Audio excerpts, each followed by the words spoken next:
Você está aí parado no meio do quarto. A porta se fechou e agora o silêncio.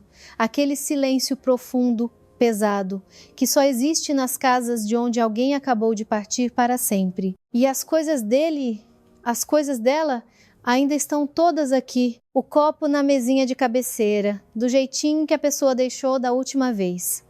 Os óculos dobrados com cuidado sobre um livro, como se ela fosse voltar a qualquer momento para usá-los. O casaco pendurado atrás da porta, os chinelos ao lado da cama. Tudo em seu lugar, tudo como sempre foi. Só a pessoa não está mais ali. E você não sabe o que fazer com tudo isso. Meu irmão, minha irmã, é nesse momento de dor profunda que a maioria das pessoas toma a mesma decisão. Uma única decisão, nascida do mais puro amor, da saudade que sufoca, da incapacidade de dizer o último adeus. E é justamente essa decisão que, mais tarde, custará a paz. Tanto para quem ficou, quanto para a alma de quem partiu. Eu digo isso a você, não para te assustar ou para aumentar uma dor que já é imensa. Eu digo isso porque, ao longo de muitos anos caminhando na fé, vi esse mesmo erro se repetir, vez após vez, em lares ricos e em lares humildes, com pessoas de muita fé e com aquelas que só entraram numa igreja para a despedida. E quase sempre são as pessoas que mais amam que cometem esse erro. Aquelas cujo coração não permite se desfazer de nada, aquelas que não conseguem deixar ir. E eu as entendo, Deus sabe como eu as entendo. Mas existe algo que você precisa saber antes de decidir o que fazer com esses objetos. Porque as coisas não são apenas objetos, e o que você faz com elas nestes primeiros dias tem uma importância muito maior do que se costuma imaginar. A nossa fé nos ensina que os objetos que uma pessoa usou, que tocou todos os dias, com os quais viveu por anos, esses objetos carregam a marca da sua presença. Não num sentido mágico ou de superstição, mas no sentido de memória, de apego, daquilo que pode prender uma alma. A palavra de Deus nos lembra que a nossa passagem por esta vida é rápida, como um voo. A alma foi feita para voar em direção a Deus. E tudo que aprende aqui, tudo que a segura na terra, atrasa esse voo sagrado. Quando uma pessoa se vai, ela se vira de frente para Deus. Ela não olha mais para trás, para esta casa, para estas paredes. Ela está caminhando para a luz. E a própria igreja, em seus ritos, nos diz: deixem-na ir, não a segurem. Mas a pessoa se foi e as coisas ficaram. E aqui começa algo em que poucos pensam. A fé nos ensina que, nos primeiros momentos, nos primeiros dias, a alma ainda está por perto. Ela se despede, ela vê um grande homem de fé que dedicou a vida a estudar a alma humana, escreveu: a alma não se afasta de uma vez dos lugares que lhe foram queridos. Ela se despede, ela observa. E aqui está a pergunta que eu quero que você se faça. Com toda a sinceridade do seu coração, se a alma de quem você tanto ama está vendo tudo isso, o que ela sente? Ela sente alegria ao ver que nada foi tocado, que tudo está guardado. Ou ela sente outra coisa? A resposta para essa pergunta, meu irmão, minha irmã, é a chave para a paz que você tanto busca. E essa resposta pode não ser a que você imagina. Muitos pensam: ela fica feliz em ver que é lembrada, que seu lugar está guardado, como se fosse voltar a qualquer momento. Eu mesmo já ouvi isso centenas de vezes. Eu não consigo tirar as coisas dele, é tudo o que me restou. Mas a verdade que a nossa fé nos revela é outra, muito mais profunda. A alma se despede para poder partir e não para querer ficar. E quando ela vê que os vivos não a deixam ir, que seus objetos são tratados como relíquias sagradas, que seu lugar à mesa continua vazio, que seu travesseiro não foi tocado, ela não se alegra, ela se entristece, porque o apego de quem fica é como uma corrente. E essa corrente prende dos dois lados. Os sábios da fé falam da morte como uma libertação. A alma, dizem eles, se livra do corpo como quem tira uma roupa pesada e respira livre pela primeira vez. Mas essa liberdade não é instantânea. Ela depende também de como nós, os que ficamos, a deixamos ir ou não. A alma, depois da morte, não desaparece nem adormece. Ela vive, ela sente, ela se lembra. E é por isso que o que acontece na casa, depois da sua partida, não lhe é indiferente. Agora vamos falar sobre as coisas, porque nem todos os objetos são iguais. Existem coisas que você pode guardar e será um gesto de amor e memória. Existem coisas que você deve doar e isso será a mais linda oração pela alma. E existem coisas que não se deve guardar, nem por amor, nem por saudade, nem por pena de si mesmo, porque são essas que prendem com mais força. E entre elas, há uma sobre a qual quase ninguém fala. Aquela que as pessoas mais guardam por acharem que é o mais correto, o mais inofensivo.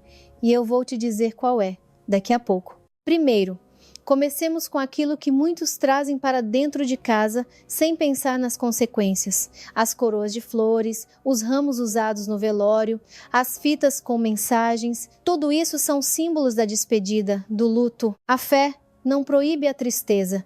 O próprio Jesus chorou pela morte de seu amigo Lázaro. Mas a fé nos diz: o tempo do adeus terminou quando a sepultura se fechou. E tudo o que pertence a esse momento deve ficar lá. Trazer esses símbolos para dentro de casa é como manter a morte presente, quando o que precisamos é celebrar a vida eterna. E os espelhos? Você já deve ter ouvido falar do costume de cobrir os espelhos. Isso não é apenas uma superstição, tem um sentido profundo. O espelho representa o mundo das vaidades, das aparências. E na hora da morte, o que importa é a eternidade, não o reflexo. Mas tão importante quanto cobrir é saber a hora de descobrir. A casa precisa voltar a ter vida. Manter os espelhos cobertos por muito tempo é continuar segurando a energia do luto dentro do lar. Agora, a cama, o colchão, o travesseiro, aqui o coração aperta, a mão não obedece. Principalmente para a viúva, o viúvo, depois de uma vida inteira juntos. Eu sei disso, eu já vi essa dor nos olhos de muitas pessoas, mas eu preciso dizer a verdade, com todo o amor. O travesseiro onde a pessoa dormiu por anos, especialmente se ela esteve doente por muito tempo, é algo que a fé nos abençoa a retirar. Não porque está contaminado pela morte, mas porque ele te prende. Ele te mantém ancorado no passado, num tempo que não volta mais. Ele não deixa a saudade seguir o seu curso natural, que é o caminho da cura. Um luto que não se move se transforma numa ferida que nunca cicatriza. E as roupas, os pertences? Aqui a solução é clara e cheia de luz. As coisas que podem servir a outras pessoas precisam ser doadas. Isso não é pressa, meu irmão. Isso é caridade pela alma de quem partiu. É uma oração em forma de gesto. Felizes os misericordiosos, porque alcançarão misericórdia. Doar as coisas não é uma traição.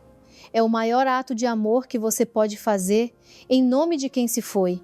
Cada camisa, cada casaco entregue a quem precisa é uma oração viva que sobe aos céus. No Evangelho, Jesus nos diz: tive fome e me destes de comer, tive frio e me vestistes. E ele completa: o que fizestes a um destes meus pequeninos irmãos, a mim o fizestes. Pense nisso. Quando você entrega o casaco dele para alguém que sente frio, você está fazendo o que o próprio Jesus nos ensinou. E esse gesto de amor é creditado na conta espiritual do seu ente querido. E agora chegamos àquele objeto, o mais delicado, aquele que eu prometi mencionar, aquele que todos consideram o mais correto de guardar, mas que pode prender mais do que todos os outros. Não porque seja ruim, mas porque é o mais amado, as fotografias. Eu posso sentir a sua reação a essa palavra. Alguns concordam porque já desconfiavam. Outros ficam tensos porque este é o ponto mais doloroso. O retrato na parede, a foto na estante, o álbum que folheamos toda noite. O que pode haver de mais natural? E eu jamais diria a você: jogue as fotos fora. Jamais. Isso seria uma crueldade e não um conselho de fé. Mas o que eu preciso dizer, e peço que você ouça com o coração aberto, é o seguinte: existe uma diferença imensa entre guardar uma fotografia com carinho e viver diante dela. Guardar a foto e conversar com ela todos os dias, como se a pessoa estivesse ali, são coisas diferentes. Guardar a foto e colocar um copo de água ou comida na frente dela, como alguns fazem, são coisas diferentes. Guardar a foto e ao acordar, a primeira coisa a ser olhar para aquele rosto, não com uma oração, mas com um lamento de dor e uma pergunta: por que você me deixou? São coisas muito, muito diferentes. É isso que prende a alma. Não a foto em si, mas o que fazemos com ela, a forma como nos relacionamos com aquela imagem. Quando uma pessoa se recusa a aceitar a partida e transforma o retrato num altar de sua dor, ela causa sofrimento a si mesma e à alma que partiu. E há outro ponto muito importante: as imagens sagradas. Algumas pessoas, depois que um ente querido se vai, começam a rezar para a imagem de um santo, mas dirigindo a oração à pessoa falecida, como se aquela imagem fosse agora um retrato dela. Isso é um erro grave. Por mais que amemos alguém, por mais justa que tenha sido sua vida, a oração é pela alma da pessoa, e não para a pessoa como se fosse um santo, a menos que a igreja reconheça como um intercessor no céu. A oração correta é pedir a Deus pelo descanso e pela paz daquela alma. Música suave retorna. E a aliança de casamento? Essa é a pergunta que mais me fazem, especialmente as viúvas que viveram 40, 50 anos casadas. Devo tirar a minha? E o que eu faço com a aliança dele? Posso usar as duas juntas? A fé não nos dá uma regra dura sobre isso, mas há uma sabedoria que aprendi com pessoas muito experientes na vida espiritual. A viúva usar a sua própria aliança não é pecado. É um sinal de memória, de respeito pelo sacramento do matrimônio que foi vivido, mas pegar a aliança da mão de quem faleceu e usar lá em seu próprio dedo é diferente. É uma tentativa de continuar algo que na terra foi concluído, porque como o próprio Senhor Jesus nos ensinou, no céu não nos casamos, nem nos damos em casamento. Lá a união é de outra forma, mais plena em Deus. Lembro-me de uma senhora, vamos chamar-la de Esperança. O marido faleceu após uma longa doença. Ainda no hospital, ela tirou a aliança da mão dele e colocou em seu dedo. Para ele ficar sempre comigo, ela me disse. Ela usou aquela aliança por 3 anos. E por 3 anos ela quase não dormia em paz. Tinha sempre o mesmo sonho. O marido estava parado do lado de fora da porta de casa, mas não conseguia entrar. Ele batia, mas não entrava. Apenas olhava para ela, com tristeza. Quando ela finalmente se convenceu a tirar a aliança e a doou para a igreja, para que fosse usada em uma causa nobre, os sonhos pararam. Na terceira noite, não estou dizendo que a aliança tem um poder mágico. Estou falando do que acontece dentro de nós quando, por amor, nos agarramos ao que precisa ser entregue nas mãos de Deus. E isso nos leva à pergunta principal: como deixar ir, sem sentir que estou traindo a memória? Como dizer adeus sem me sentir um traidor? É isso que atormenta o coração das pessoas. Não são os objetos. É o sentimento de que se livrar deles significa aceitar que a pessoa se foi para sempre. E essa aceitação parece insuportável. Mas eu quero te dizer algo que pode mudar tudo para você. Deixar ir não é esquecer. Deixar ir não é deixar de amar. Deixar ir não é trair. Deixar ir é dizer a Deus: Senhor, eu confio em Ti mais do que na minha própria dor. Eu acredito que o Senhor recebeu essa alma. Eu acredito que o meu amor por ela não acaba se eu tirar o seu casaco do cabide. O amor não está nas coisas. O amor está na oração. Quando doamos os pertences, não estamos esvaziando a casa da pessoa amada. Estamos esvaziando a casa da dor paralisante para enchê-la com a oração que liberta. O apóstolo Paulo escreveu: Não quero, irmãos, que ignoreis o que se refere aos que dormem, para não vos entristecerdes como os demais, que não têm esperança. Perceba, ele não disse, não fiquem tristes. Ele disse, não fiquem tristes como quem não tem esperança. A tristeza é humana, é necessária, mas a nossa tristeza precisa ser banhada pela esperança. Então, como fazer isso da forma correta? A fé não exige crueldade de nós. Ela não diz: no dia do enterro, tire tudo e não ouse chorar. Existe um tempo. Muitas tradições falam dos 40 dias, um tempo de oração especial. É um bom período para, com calma e oração, organizar as coisas. E quando for fazer isso, não faça em silêncio, como uma limpeza comum. Faça como um ritual de despedida amorosa. Coloque uma música suave, acenda uma vela, reze, fale com a alma com palavras simples, pois a fé nos ensina que a alma ouve. Você pode dizer: vá em paz, o Senhor te espera, nós te amamos e nós te deixamos ir. A oração que eu sugiro para esses momentos é esta: Senhor Jesus Cristo, nosso Deus, dai o descanso à alma do vosso servo. Adiga o nome num lugar de luz, um lugar de verdor, um lugar de paz. Perdoai todos os seus pecados, voluntários e involuntários. E a nós que ficamos, fortalecei a nossa fé e a nossa esperança, e dai-nos a força para deixar ir, com amor, aquilo que o Senhor chamou para si. Amém. Doem as coisas. Levem a uma igreja, a um lar de idosos, a pessoas necessitadas. Cada objeto doado é uma vela acesa pela alma do seu ente querido. E o que não se pode tirar? O que deve ficar? A oração. Essa é a coisa mais importante que deve permanecer na sua casa e no seu coração. Não os chinelos ao lado da cama, não o casaco no cabide, mas a oração diária pela alma de quem partiu. Mandar, rezar uma missa, acender uma vela, fazer caridade em nome da pessoa. Este é o fio que une vocês. Um fio vivo, real, que a morte não pode cortar. Um grande santo dizia: a oração pelos que partiram é o respiro do amor através da morte. Quando você reza, você respira amor através da morte.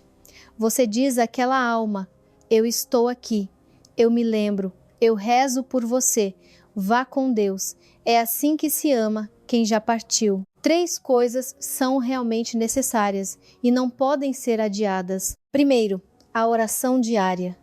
Mesmo que curta, dai-lhe, Senhor, o descanso eterno. Diga o nome, leva 1 minuto, mas esse minuto vale mais que todos os objetos guardados juntos. Segundo, a caridade. Doe algo em nome da pessoa. Pão, roupas, seu tempo. É a oração em ação. Terceiro, aproxime-se de Cristo. Busque a sua comunidade de fé. Porque quando você se enche daquele que venceu a morte, essa vitória toca também aqueles que você ama, vivos e falecidos. Agora, eu te convido a fazer uma oração. Se o seu coração estiver pronto, repita comigo, em voz alta ou em seu pensamento: Senhor, dai o descanso eterno à alma do Avossuá. Servo A, diga o nome em silêncio. Perdoai todos os seus pecados, voluntários e involuntários. Concedei-lhe o reino dos céus e a participação nos vossos eternos bens, e o gozo da vossa infinita e bem-aventurada vida. Amém. Sinta o que acontece dentro de você quando você reza por ele, em vez de ficar paralisado de saudade diante da foto dele. São sentimentos diferentes. A oração é movimento. A saudade paralisada é estagnação. A oração é um caminho para frente. Sabe o que eu aprendi em todos os meus anos de caminhada? Eu nunca encontrei uma única pessoa que, tendo verdadeiramente entregado seu ente querido a Deus em oração, tenha se arrependido. Nenhuma. Foi difícil, sim. Houve lágrimas, sim. Mas depois sempre veio a paz. Aquela paz que o próprio Jesus prometeu. Deixo-vos a paz, a minha paz vos dou. Não vô-la dou como o mundo a dá. É uma paz diferente, mais profunda, mais silenciosa, verdadeira. Essa paz chega quando paramos de segurar. Quando abrimos a mão e dizemos a Deus: eu confio em ti. Você pensa que deixar ir é parar de amar? Não. É começar a amar de outro jeito. Amar através da oração e não das coisas. Amar através da memória viva e não da dor paralisada. Amar como o próprio Deus ama livremente. Porque o amor que deixa o outro ir para os braços de Deus é a forma mais forte de amor que existe. Você está aí, parado no meio do quarto. As coisas dele, as coisas dela ainda estão aqui. Mas agora você sabe o que fazer. Não porque eu te dei uma lista de regras, mas porque você entendeu o principal. O mais importante não é guardar o casaco. O mais importante é dizer o nome dele em oração. Isso sim é memória. Isso sim é amor. Um amor vivo, verdadeiro. Aquele que atravessa a morte e permanece para sempre. Que Deus te dê essa paz.